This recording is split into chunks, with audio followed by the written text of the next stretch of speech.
So, what happened, Astrid? Why are we having this dynamic conversation about marketing and PR? So this conversation came by very honestly. I have worked in public relations, communications, and marketing, and the hybrid Marcom role.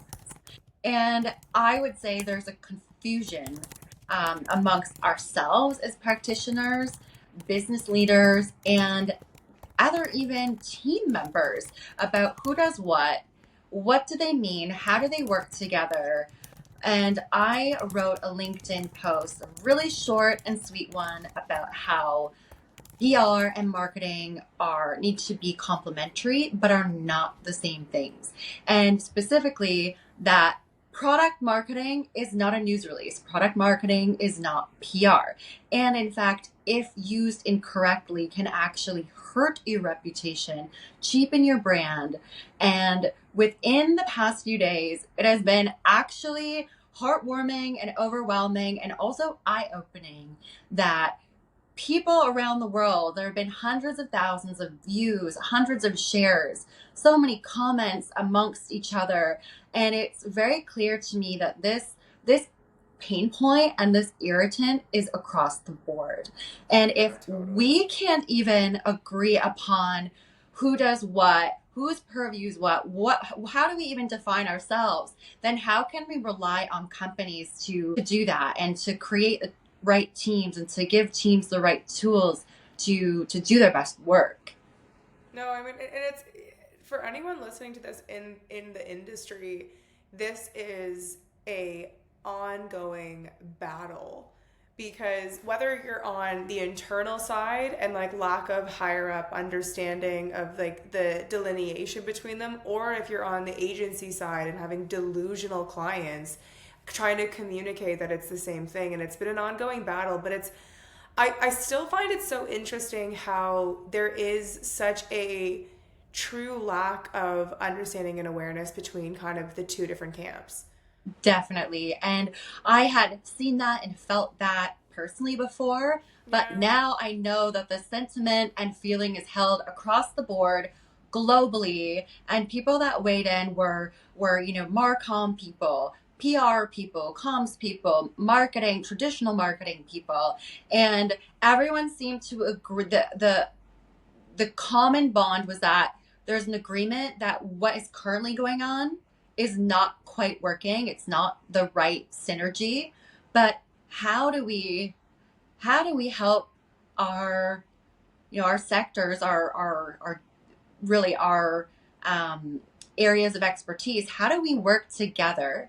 How do we make sure that we can all do our best work? It's complementary, synergistic. We're not in silos, but also not stepping on each other's toes. Totally. Well, I think what's really interesting is it's always been confusing. Yeah, I think with the rise of social media and how important the message is for the medium, the confusion between the two has increased, right? Because so much of effective marketing today has an element of messaging to it, right? And there yes. was a great comment on your post where it's like the where you pay is marketing and where you pray is Yeah. PR. I loved that So line. I good. thought it I was thought that too. fantastic. Yes, yes. And to me the analogy is like, for so long PR, if you like used a boat, like PR is almost that like that mouthpiece trying to make an announcement, trying to see if what they're announcing like sticks and is like interesting, but marketing is more of the engine, it's more of the sales. Yes. But where it's confusing is in order for the marketing to do better, you need to have a stronger message. But Yeah. then the question becomes, Story. when is that messaging or that comms? When is it PR and when is it effective marketing? And that's kind of Totally. where Here we it's are. confusing. So, what is your opinion on that? I have to say, this one, I have spent many, many days, many hours, many really of the last few years really thinking about it. And I think you've really, really hit the nail on the head in what you were just saying. I think PR, public relations, comms, media relations is really the same thing with just calling it different names. I think it hinges upon reputation, building trust, building credibility, building like really storytelling, telling the story of who the company is. But while I say this, I also think those elements are also intricately linked to brand.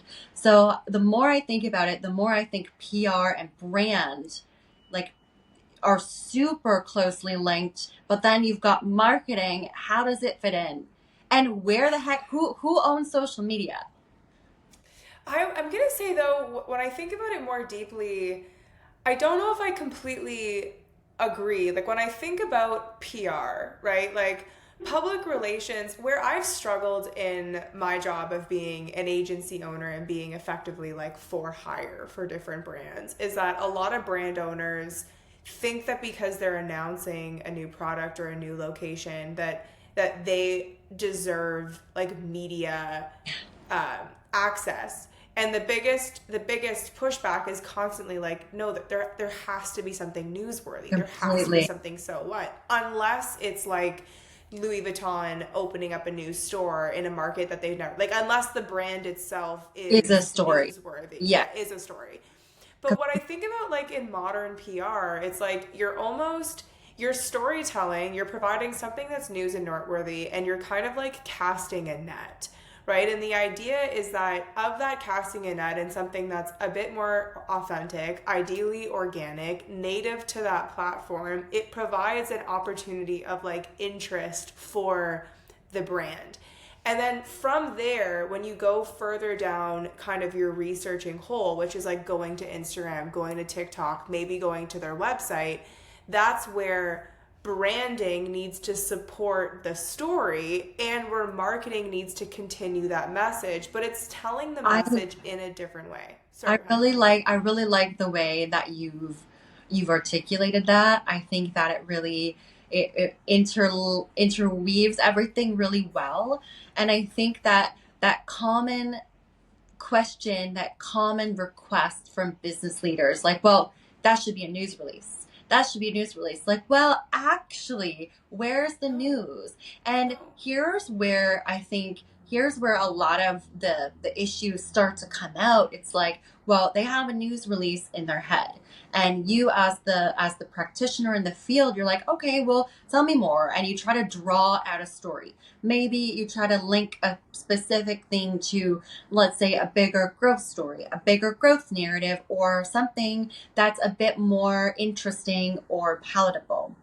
But if you can't do that, if you can't justify something as new, innovative, interesting, news grabbing, newsworthy, attention seeking, then it's self serving. And in fact, that news release or that kind of media relations outreach will not set you up for success. You, as an No. individual practitioner, your personal brand and reputation, the company's brand and reputation. I think what we also need to talk about is media relations in the traditional sense of PR, in that you pitch stories to media with the hope that it gets picked up, whether that be in a composite story, whether that be a feature story, or just a relationship building moment. I think journalists are so smart.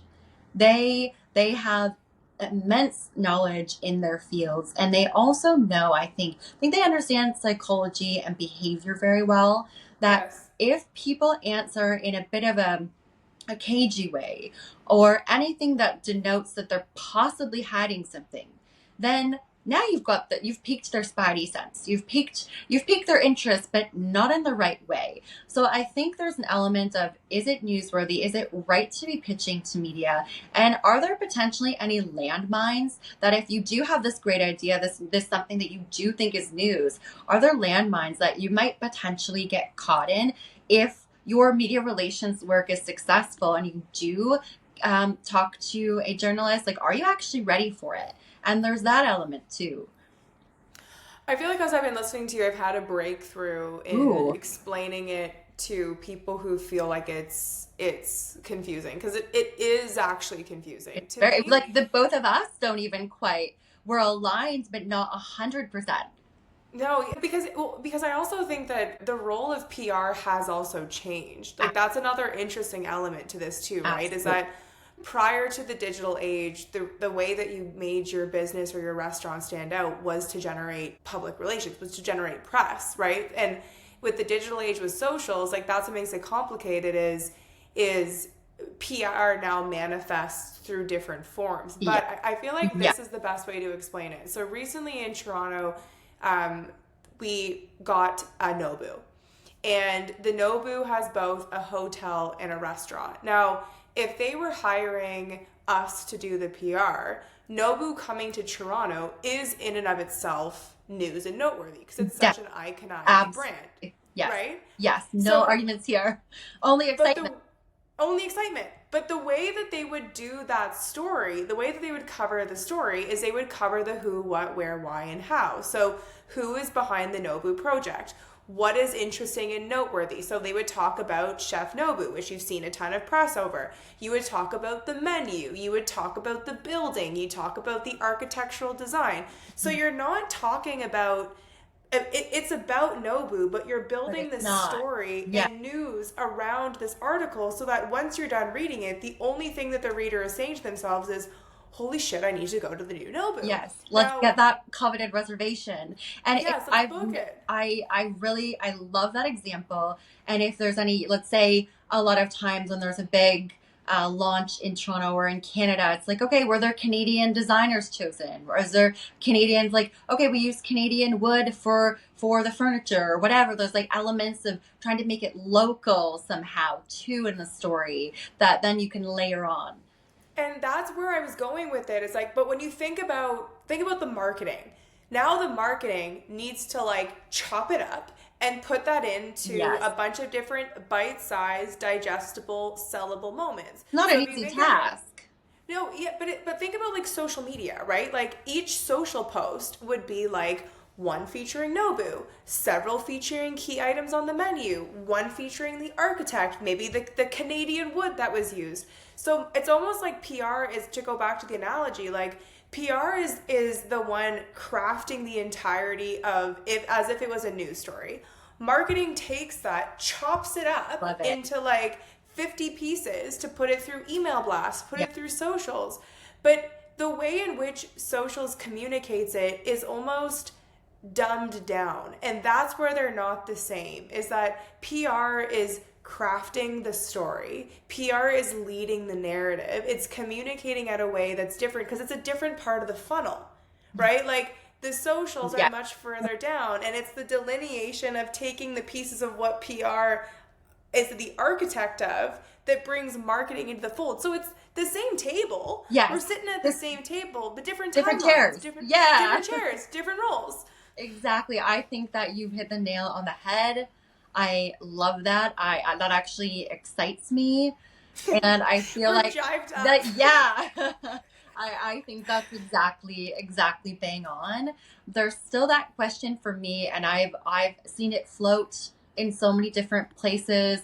I've had it on my plate. I've not had it on my plate, but social media, like where does that go? Who owns that? Is it purely marketing? Is it part marketing, part comms? It's a bit of I think this is going to be something that organizations, I think it depends upon the size, but I think places are going to have to figure this out. But it's also the quality of the person, right? Yes.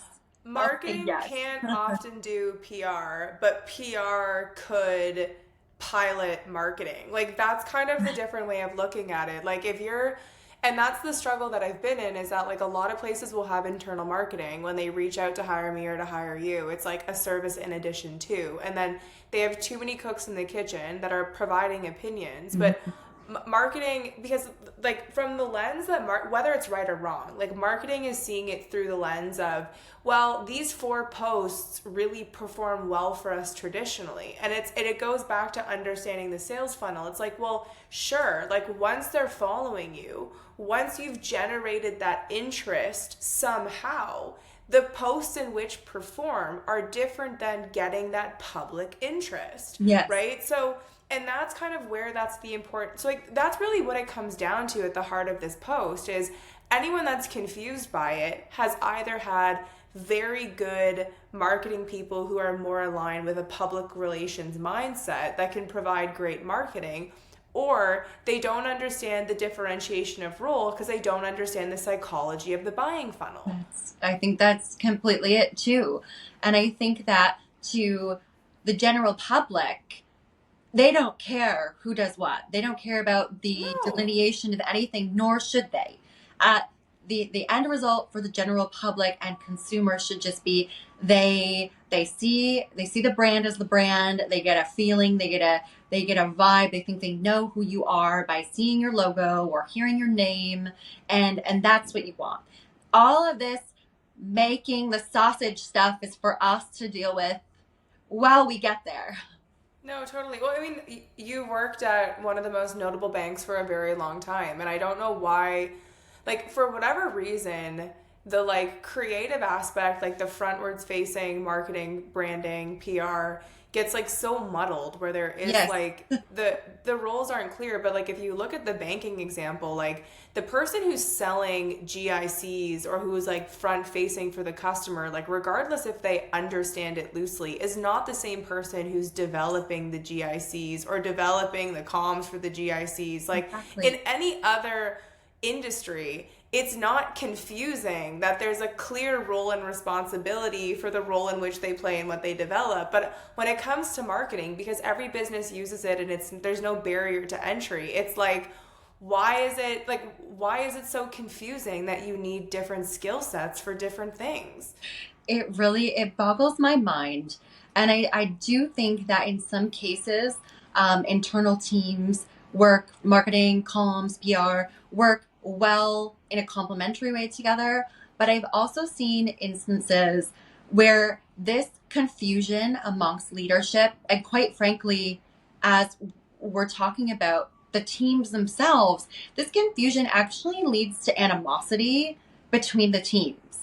And Yeah. then that's where I think, I think that's And why we lack of have a impact. conversation. Yes, exactly. Exactly. And you said something that I really that really clicked with me. And I think you mentioned quality of the person. Yeah. And I think that matters because to some Hugely. leaders and to some people, they're like, oh, PR, comms, marketing. Will you just pretty up my email? It's like that is such a two-dimensional, old school, outdated way to look at what we do. We're Yeah. strategic business advisors. We're business counsel, and we should be at the table for some of these conversations, you know? Well, and there just needs to be a better understanding of its value and its worth, right? Yeah. And that's like it goes to another piece when you were chatting earlier about, like PR speaks to a brand. It's like, well, to take a step back, like in the way that I explain brand is like there's three levels to a brand because the word brand means everything and nothing like all at the same time. So Very. it's like what even is a brand? So the way that I break it down, like, well, there's three levels to a brand. There's an A brand, there's a good brand, and there's a great brand. And like the differentiation between the three is one, really understanding what makes a brand, which is the four pillars: a good product, a good story, a good experience, and consistency. But then to make a great brand takes the element of time, as well as like an exceptional execution of those four pillars, which often comes with time. But why it's so confusing of like the role of how each of them play is because there's a narrow understanding or a limited understanding that all the different pieces that makes up a brand. So in order to have a brand that's like intriguing or exciting or interesting, you need that really great news hit piece. You need people telling that storyline and having the right sound bites to communicate back to kind of create that buzz. But that buzz is only supported if the brand is fantastic, if the Yeah. socials look great, and if the experience is bang on. Like you can have the best looking socials, the best press release, the best website, and then if you show up and the service sucks, then Oh, it's all forget it. wasted. No, Exactly. And then you need your PR people to manage a reputational issue. yes. But it's like an It's ecosystem, right? Like all it interrelated. Yes. but and they are all interrelated, but like where the role in which where it is levels of importance. I think that's like a separate convo for us to get into is like PR has changed, not for every industry, but for a lot of brands that I work in, like beauty and like, let's say less luxury fashion, let's say like basic or like mid-tier entry points, you can get PR now through influencers, which is not the same as like media relations. And No, but but it it's doesn't mean, equally important, I think. yeah, but it doesn't also mean that PR is no longer as important. It's like going back to your point, it's having the right business advisors that understand what your business needs. Yeah. What Because is the like, goal? Really? what's the It's like, goal? what's the goal? Because you can do 100%. flowery things. You can write flowery language, but if it doesn't match your brand, if it doesn't mean anything, then it's just not going to resonate. No, it's fluff. No, 100%. What have been some of the most shocking comments that you agreed with or disagreed with? Like, high level. The funniest thing to me is that from PR and comms practitioners globally, it's been the same thing. It's been like, glad someone said it. Say having the same issue, and it's really made me feel like, wow, we're united. It doesn't matter what country, what time zone, what your first language is. There are some schisms here that certainly are not just things that I've seen or that you've seen, and it was very clear alignment and a lot of people supporting each other and like really being like, oh, I'm so glad we're having this conversation. And then marketing comms or a more traditional marketing, they were like, yeah, agree. But then marketing proper, there were a few that were like, no, PR is marketing. And I'm like, well, here we go again. Like, if we all can't agree, well, herein lies the dilemma. Well, I guess the point of confusion, and that's like, it's almost like because we haven't developed like professional vernacular, it's like if you're trying to categorize the different talents for hire into one box, what box do they go into? And like that's the issue, is like there isn't that, like it's not like the finance department. Like it's clear to people that a bookkeeper isn't the accountant, isn't the Exactly. like It's right? like, okay, you have a commerce degree and you've done XYZ. Okay, perfect. We're gonna take you, we're gonna put you in here, different This is different your different box. company, but here's your box. And it's almost like, speaking of boxes, there's so many boxes in our area. Where is it a Venn diagram? Where is it a separate box? Where Yeah. to let each other just run and shine? And I think, like, for me the biggest thing is, let the people who know what they're doing, regardless of whether their title is marketing, comms, PR, public affairs, let them do what they're good at. They've lived through things. They've seen it. I think we all understand the general public sentiment, how things can turn quickly for better or for worse. Let us do our jobs. Well, it's really interesting, like, even from my perspective, like, I went to school for writing. Like, I know how to write. Writing a press release is, like, definitely not beyond my capability. But when I'm doing, like, a launch for clients and PR is mission critical, it's one of the first things that I outsource to localized, specialized experts. Because another big thing with more traditional PR is it's also who you know, right? Absolutely. And It really is. it Putting really something is. out on the wire, I don't know if most people realize, but it can be thousands of dollars to put a news release out on the wire. So that is a financial commitment. It's a time commitment, to write, to It also can be a plan. waste of time, It right? very likely could be, if there isn't the elements that we talked about earlier, which is that newsworthiness, the innovation, something enticing, exciting, and you tell that story correctly.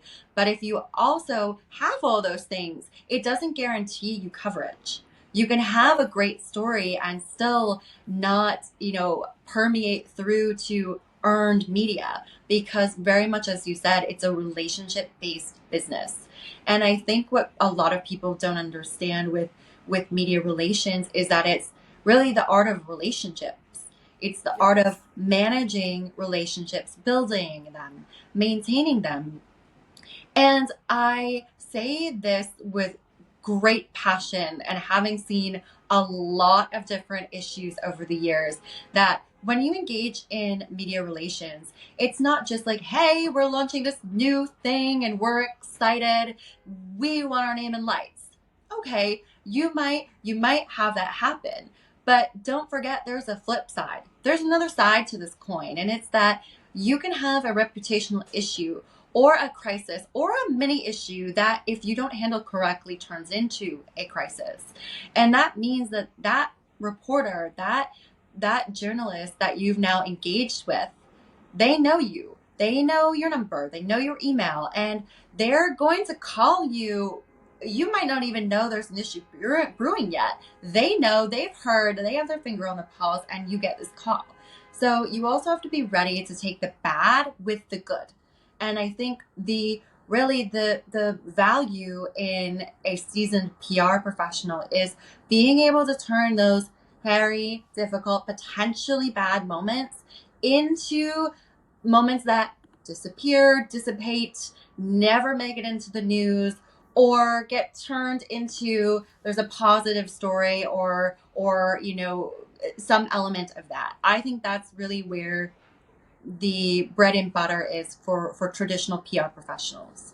100%. And for those who are confused on kind of the name of the game from the PR world, it from a traditional standpoint, it very much is still kind of an old boys club, which isn't I'm using that more colloquially. Yeah, I like the Rolodex and like that the whole, Rolodex, who you know, what you know, because, and that's really where a lot of times what clients miss when hiring professionals, why PR experts can't just give you what you want, because they've spent 5, 10, 15, 20 plus years developing these relationships, and you have to understand how many levels of relationships you're tapping into, right? So on the first hand, if you hire Astrid, well, Astrid's been in PR for 20 years. So Astrid knows all of the who's who in the zoo, in the city, in the luxury space,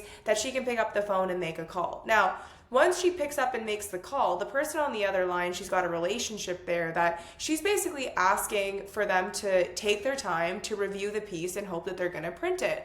Now, once the editor, the writer, the journalist is reviewing that piece, now they're straining their relationship with the media source, because if they put their name out there, they do this print run and it gets no clicks, it gets no views, it hurts their print run ability or their media ability. Yes. Now you're dealing with the strain with and you have to understand the role in which this plays. Like, no matter how important your business is to you, if it's not, it's like simple Donald Miller, how to build a story brand. It has to provide value to the reader or to the listener. Like, no one cares how much time you put into this restaurant. So when you understand, when you're paying for an expert, you're paying for their credibility, their expertise, but also the relationships and the relationships that come from the relationships, because you're asking for a platform to print your business. Exactly, for free. And like, we're talking about free, coverage here.